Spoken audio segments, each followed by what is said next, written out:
Bom dia, na paz de nosso Senhor e Salvador Jesus Cristo. Me chamo Francisco Castro. Você está no canal Pela Fé, @Castro48 ou @Castro48, como você queira colocar aí. Quero ser grato pela tua vida, grato pela tua companhia, pela sua atenção. Quero desejar a todos um ótimo quinta-feira, que Deus possa estar abençoando de modo especial a vida de cada um. Quero chamar, conclamar os amigos, irmãos, os inscritos, aqueles que nos acompanham, para uma breve meditação na palavra de Deus a respeito de algumas situações que às vezes me deixam preocupado, me deixa pensativo.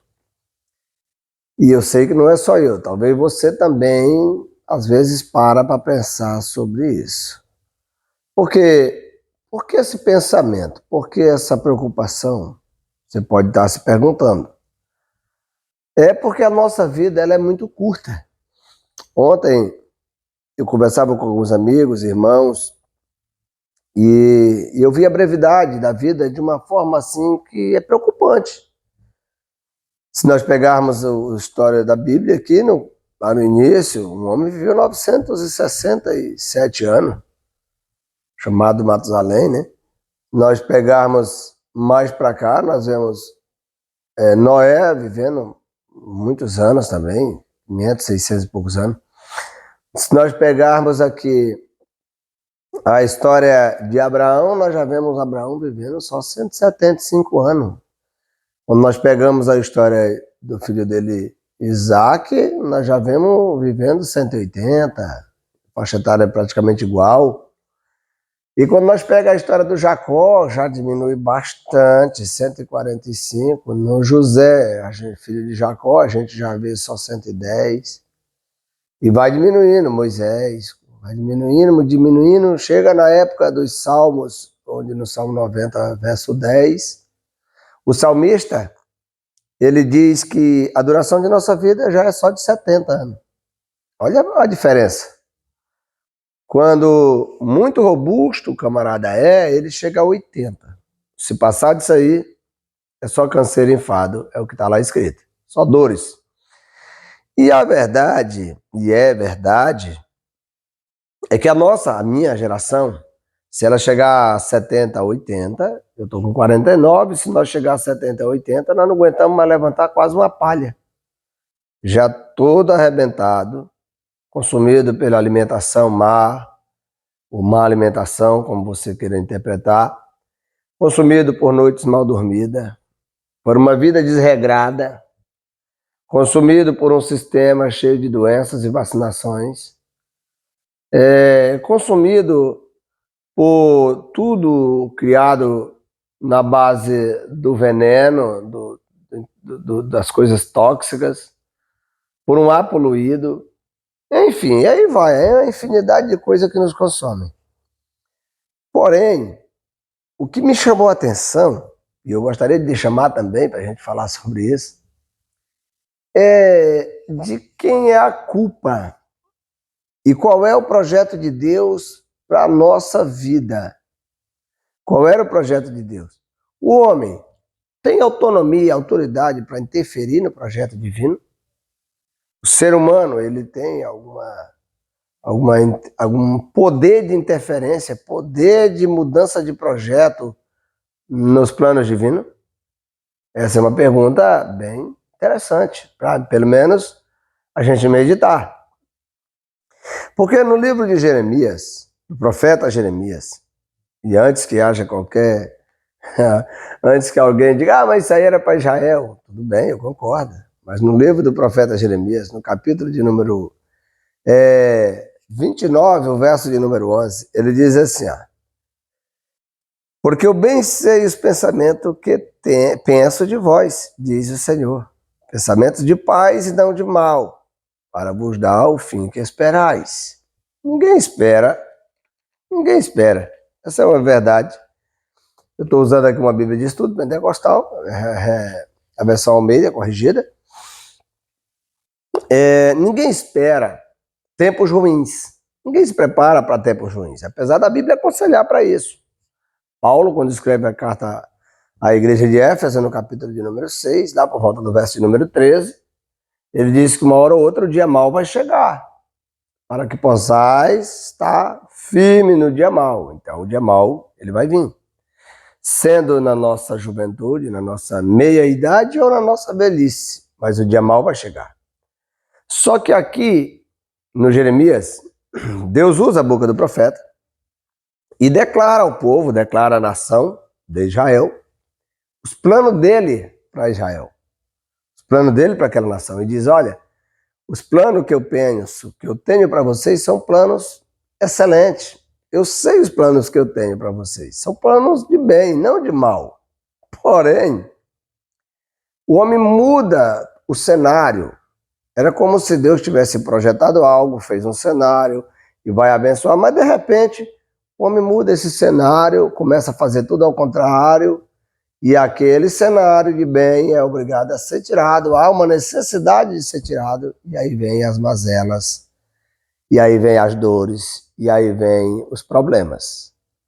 Quando isso era para Israel, e nós estamos vendo agora até, já vimos durante a história, é uma pena o que eu vou dizer aqui, mas nós vimos um sofrimento na época do nazismo, lá no passado, eu não quero nem citar o nome, porque jamais eu queria ferir meus irmãos, que a minha fé provém deles.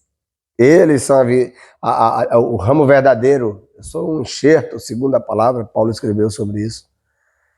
Mas eles sofreram e vêm sofrendo por causa da desobediência, segundo a palavra de Deus. Só que eles são xodó de Deus. Eles são um povo escolhido por Deus de toda a terra. E Deus disse a eles que tinha uns planos bons para eles.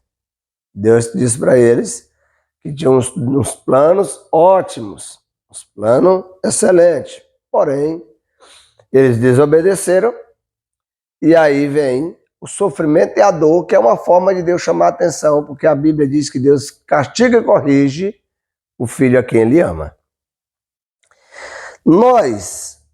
Para nós cristãos, passou o tempo, a fé veio pelos judeus, chegou até nós cristãos, chegou a nosso tempo. Nós, segundo o que está escrito no Evangelho de João, ele veio para o que era seu, no começo, no primeiro versículo, lá no primeiro capítulo, ele disse, ele veio para o que era seu, mas os seus não aceitaram, falando do Messias, de Cristo. Ele veio para o que era seu e os seus não aceitaram, mas a todos quanto o aceitaram, ele deu-lhes o direito, foi concedido o direito de serem chamados filhos de Deus. A saber, aqueles que são, que fazem a sua vontade, que vivem de acordo com o seu querer. Por quê? Porque filho de Deus não é quem carrega o nome dele, é quem vive de acordo com aquilo que ele quer que vivam. A prova disso está lá em João, quando Jesus está também dialogando, e alguém diz, nós somos filhos de Abraão. Ele disse, não, vocês são filhos do diabo. Porque se vocês fossem filhos de Abraão, praticariam as obras de Abraão. Mas o diabo foi homicida desde o princípio, nunca se firmou na verdade, e vocês vivem praticando o que ele quer. Então, isso era no início da igreja, quando Jesus está tentando ali ainda formar a igreja, está trabalhando, perdão a palavra tentando, ele está trabalhando, realizando o projeto para a formação da igreja, do Novo Testamento. Só que passou aquele período, nós fomos aceitos, e para nós há algumas diretrizes. Entre elas, Jesus, uma certa feita, conversando com seus discípulos, mesmo sendo judeu, disse, olha, tinha uma seita lá chamada fariseu, até hoje acho que ainda tem. Tinha os saduceus, os zelotes, os fariseus, e aí vai. Eram essênios, uma infinidade de ramos. Mas os fariseus, eles eram considerados santos, considerados um povo puro, sagrado, separado, um povo que cria, tinha uma crença mais aberta com relação à ressurreição, de mortos, essa coisa.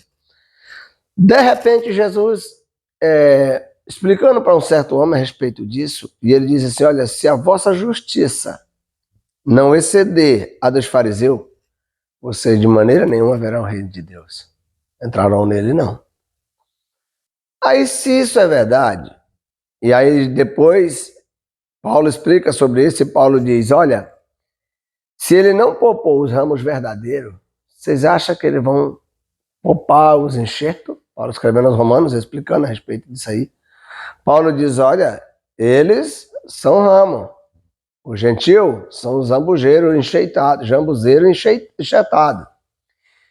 Os que entendem de agricultura, eles sabem que quando se enxerta uma planta, quando se pega uma planta de uma qualidade ou de uma espécie e se enxerta em uma outra planta, é para que ela produza uma quantidade maior de frutos e uma quantidade melhor, com mais qualidade.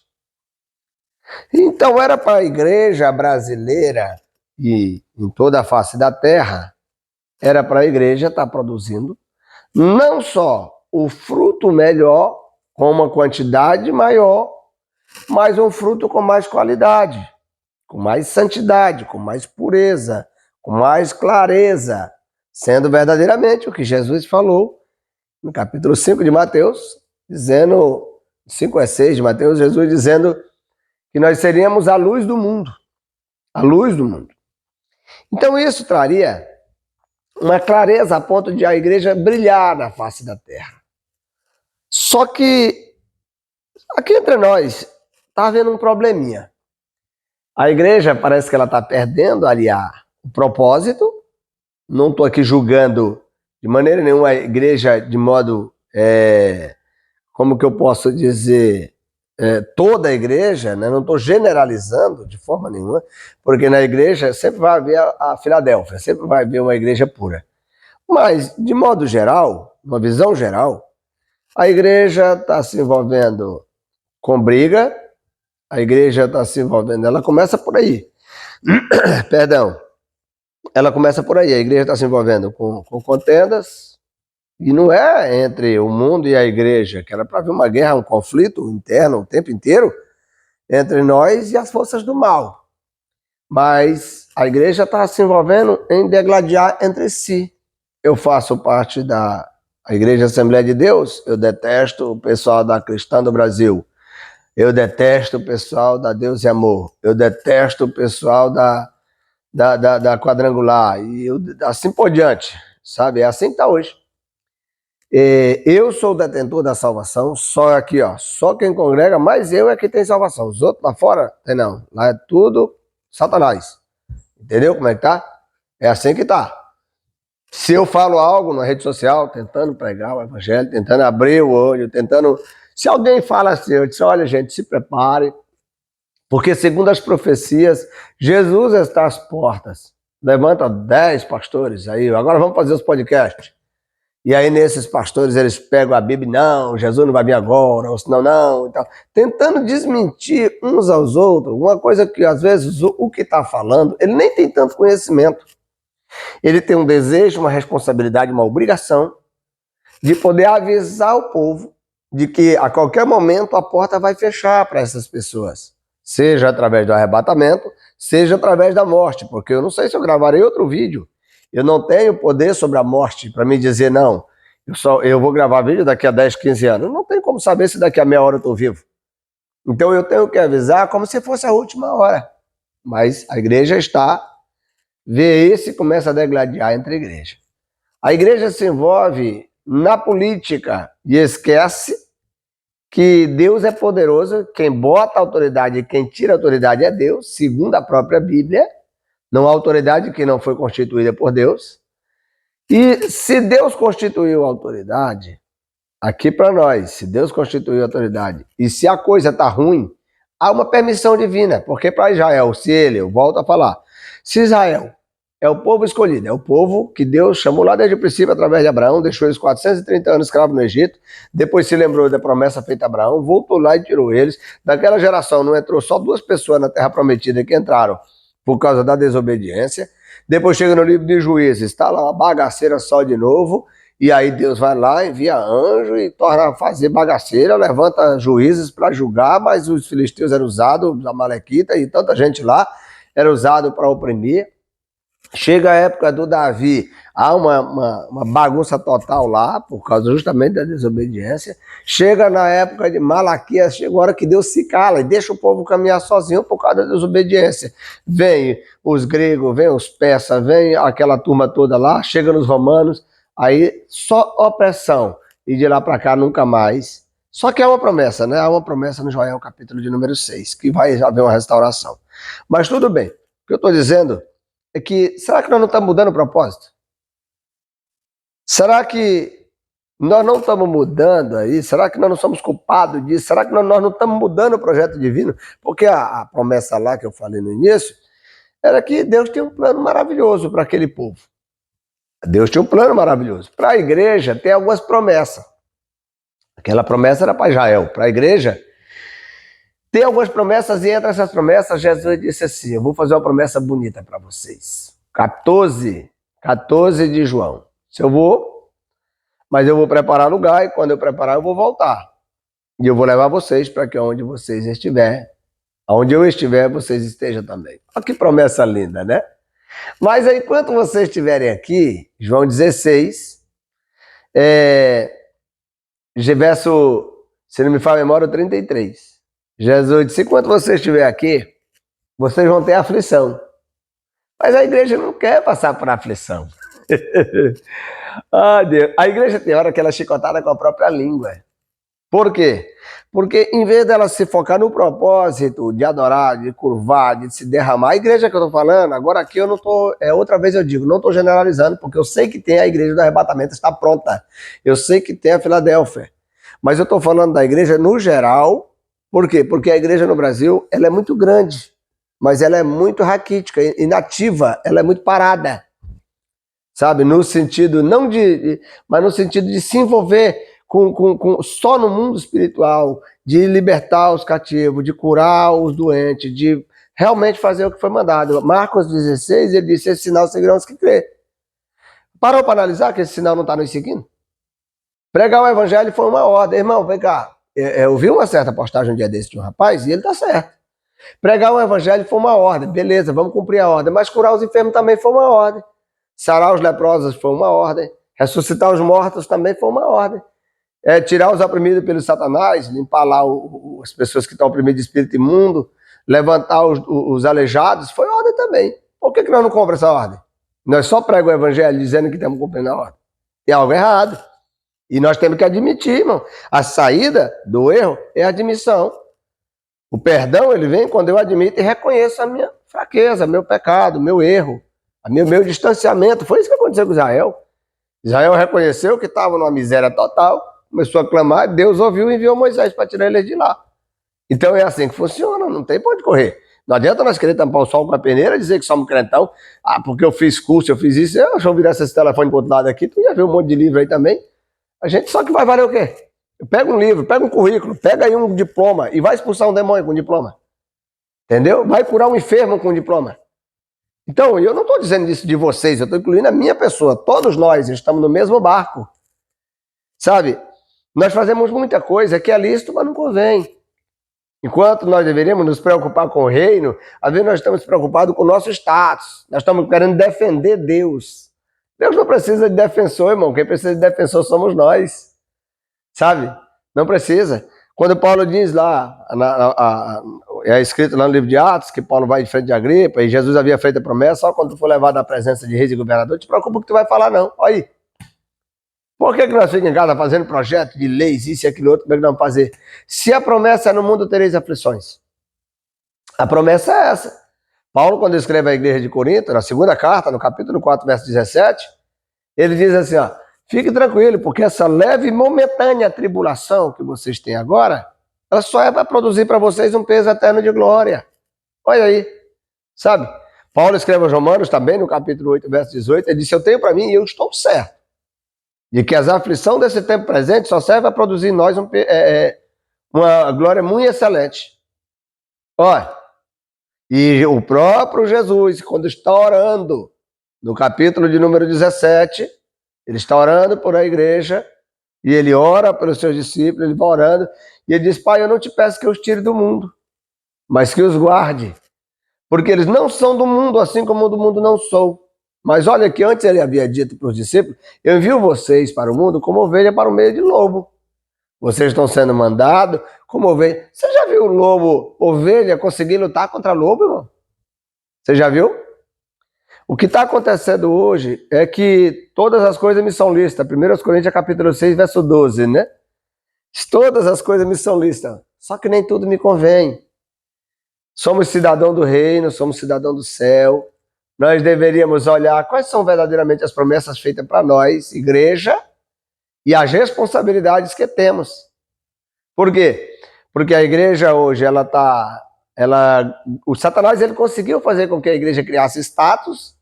A igreja no passado ela tinha inimigo, não tinha status. Havia um grupo de crentes abençoados, sabe?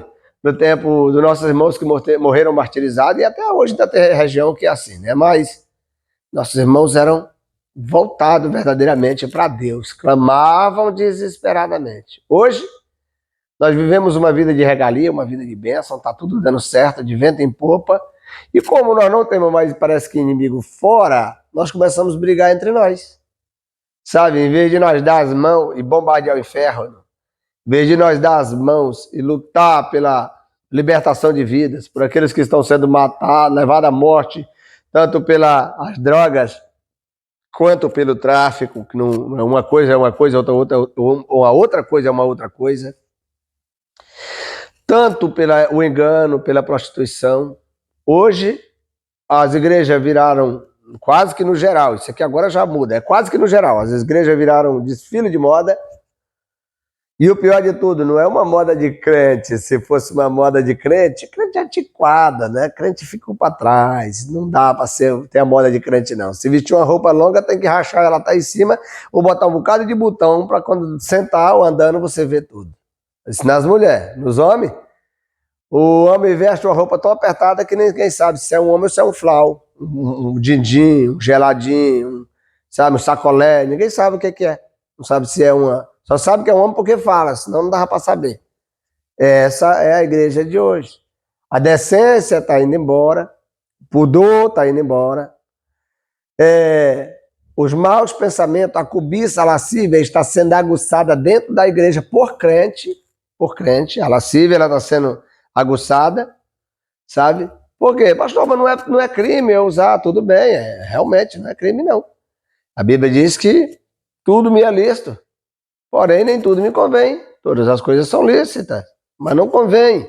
Você e eu somos crentes, nós deveríamos, no mínimo, nos comportar como tal, cidadão do céu, andar de maneira diferente. E no passado, eu acho que os mais velhos aí vão ver esse vídeo e vão entender que no passado era pregado para nós, era passada a mensagem para nós. Senhor, notai um irmão, está na Bíblia, João. Notai o irmão que anda desordenadamente, com esse tal nem comais. Viu? Não se aproximem dele. Deixe ele lá. Hoje não se pode mais fazer isso. Hoje não se pode mais pregar o evangelho de mudança, o evangelho de transformação. Porque se pregar o evangelho verdadeiro, como é para ser pregado e como era pregado no passado, o que vai acontecer? A pessoa muda de igreja. Ele disse que não vou me desviar não, vou mudar de igreja. Não se desvia porque nunca foi crente. Aí não tem como se desviar, porque na verdade ele nunca aceitou Jesus como Salvador. Porque quando Jesus entra na casa, na vida de alguém, ele promove alguma mudança. Não tem jeito, irmãos. Olha, pega a Bíblia e olha todas as vezes que Jesus chegou em algum lugar. Ali houve mudança, ali houve transformação. No lugar, na cultura, na pessoa, em qualquer uma outra coisa. Mas houve mudança, sabe? Ele mexeu na estrutura do lugar. Todas as vezes que Jesus foi levado para um local, ou ele foi de livre e espontânea vontade, ali havia uma mudança. E aí a nossa geração hoje, nós estamos preocupantes. Por quê? Porque como eu falei aqui de promessa, a promessa é que ele voltaria para buscar a igreja. Mas como ele encontrará essa igreja? Nós estamos vivendo um período que tanto Paulo, escrevendo a Timóteo, no capítulo 4, fala sobre a apostasia, como aos Tessalonicenses, no capítulo de número 5, ele também fala de um tempo difícil, quanto o próprio Jesus em Mateus 24. Fala também, Mateus, a respeito de um tempo que viria, que seria terrível. Então, meu conselho aqui, resumindo aqui agora, meu conselho, será que nós não estamos mudando o projeto divino com relação à salvação? Não. Com relação à volta de Jesus, nós não podemos mudar. Mas com relação à nossa vida, nós podemos mudar. Porque sim, fomos escolhidos por Deus. Nós estávamos lá no mundo e Jesus disse, ninguém vem a mim se o Pai não trouxer. Nós só viemos porque o Pai nos trouxe. Fomos encontrados pelo Espírito Santo. E ele, em João 16:8, diz que é esse Espírito quem convence o homem da justiça, do juízo e do pecado. Nós fomos convencidos e viemos para o reino. Só que quando chegamos no reino, nós chegamos alegres, felizes, chorávamos, tínhamos prazer em estar na casa, nós éramos obedientes, nos curvávamos à autoridade da palavra. Só que o tempo passou e aí nós, em vez de crescer, regredimos. Em vez de se limpando para chegar à estatura de um varão perfeito, nós regredimos e fomos buscar o que nós tínhamos deixado no Egito. Nós começamos a murmuração, começamos as transformações, a mulher já não usava maquiagem hoje, ninguém sabe qual é a índole dela, porque ela anda mais pintada do que a Jezabel. O homem, que era a mulher e o homem, todos dois, não sabem mais se é crente, porque anda mostrando tudo, a mulher anda mostrando as suas partes íntimas, né, vergonhoso, seus seios, que era para ser vista pelos filhos ou pelo marido, pelo filho no ato de mamar, e pelo marido lá no seu íntimo. Não, hoje todo mundo vê os peitos da mulher em tempo de furar. E isso é legal hoje, dentro da igreja tem gente que faz isso. Sabe, a mulher veste uma roupa tão definida no corpo que um homem que ainda não está totalmente liberto, ele nunca mais volta ali naquela igreja, porque ele vai sair dali, ele vai direto para um pecado de masturbação ou qualquer uma outra coisa, tá entendendo? Ele vai passar o tempo desejando, aí é um perigo. Por quê? Porque a Bíblia diz que ele está enrolado, porque quem olhar para uma mulher com coração impuro, ele já cometeu adultério com ela, no caso de um cara casado. Beleza, concordo. Só que essa mesma Bíblia diz que aí daquele que fizer tropeçar um desses pequeninos, melhor lhe seria que amarrasse uma pedra no pescoço e fosse lançado no mar. Ou seja, não tem escapatória a pessoa que faz isso. A pessoa que produz o pecado no outro, ele está mais perdido do que um cego em tiroteio. Então, é algo para se pensar, porque existe a promessa para Israel, tempos de paz, existe a promessa para Israel. Eu sei os planos que eu tenho para vocês, mas Israel se desviou do projeto e mudou o plano. Teve que vir castigo. A igreja, Jesus disse, olha, vocês são a luz do mundo, o sal da terra. Se o sal ele se tornar sem sabor, ele só vai prestar para ser pisado pelos homens. Mas o que tem de crente sem sabor? Repito, a Filadélfia, a igreja do arrebatamento, ela está pronta. Sempre vai estar. A igreja, o remanescente, sempre vai estar aí. Agora, tem uma parte dentro da igreja de hoje que foi deixado, que nós, líderes, deixamos, que essa parte ela está como um câncer, e se ela não cuidar de se curar, corre um grande risco de perder a sua salvação. E só há um que pode curar, chama Jesus Cristo de Nazaré, através da mudança de vida, da mudança de comportamento e da mudança de atitude. Devemos trabalhar, como disse Paulo à igreja de Tessalônica, no capítulo de número 5, no verso de número 23. Devemos santificar nosso espírito, alma e corpo. Devemos santificar nosso espírito, alma e corpo, para que possamos nos apresentar irrepreensíveis no dia do Senhor. Um grande abraço a todos, tenham todos um ótimo dia, em nome de Jesus.